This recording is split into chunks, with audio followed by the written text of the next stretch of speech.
अस्सलामुअलैकुम viewers, welcome to my channel, welcome to another video. तो आज की वीडियो में हम बात करने वाले हैं कि सेब छिलके समेत खाना फ़ायदेमंद है या नुकसानदेह है।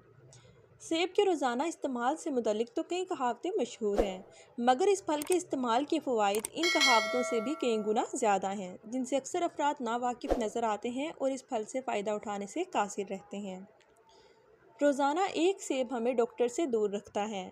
बचपन से ही ये जुमला हर घर में दोहराया जाता है ताकि लंबी उम्र और बीमारियों से पाक ज़िंदगी के लिए सेहत बख्श ग़िज़ा को फ़रोग़ दिया जा सके। और जब सेहतमंद और मुतवाज़न ग़िज़ा की पैरवी की बात आती है तो सब्ज़ियां और अनाज के साथ साथ फलों को भी एक ज़रूरी ग़िज़ा समझा जाता है। और जब बात सेहतमंद फलों की हो तो गहरे सुर्ख रंग के सेब अपनी ग़िज़ाइयत की वजह से किसी सुपर फूड से कम नहीं समझे जाते। कई बार लोग सफाई और जायके से मुतल्लिक़ खदशात के लिए सेब का छिलका हटा देते हैं, ताहम छिलका हटाने से आप फल की ज़रूरी ग़िज़ाई अज्जा से महरूम हो सकते हैं। अगरचे सेब का गूदा फाइबर, विटामिन ए, एंटीऑक्सीडेंट और कार्बोहाइड्रेट से भरपूर होता है, लेकिन इस फल का छिलका भी फ़ायदेमंद है। छिलके समेत सेब खाने के बहुत से फ़वाइद हैं। सेब में एंटीसोजिश मुरक्किब पाया जाता है जो फेफड़ों को कई बीमारियों से बचाता है।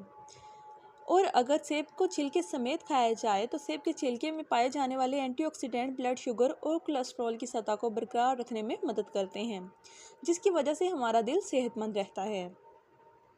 इसके अलावा सेब का छिलका वज़न कम करने में भी मदद करता है। सेब का छिलका ग़िज़ाई अज्जा से भरपूर होता है जो ज़्यादा खाना खाने से बचाता है और वज़न कम करने में मदद कर सकता है। सेब के छिलके में वज़न में कमी के फ़वाइद इसके फाइबर मवाद से मंसूब हैं। यही सेहतमंद जिगर के काम को सपोर्ट करता है और हड्डियों की सेहत को अच्छी तरह बरकरार रखता है। ये मुख्तलिफ बीमारियों से लड़ने वाले मरीज़ों के हाजमे में भी मदद करता है। और इसके अलावा सेब विटामिन का भरपूर ज़रिया है। सेब विटामिन ए, के और सी से भरपूर होता है। इसमें पोटाशियम, कैल्शियम और फास्फोरस भी होता है जो गुर्दे, दिल, दिमाग, जल्द और हड्डियों की सेहत को सहारा देता है।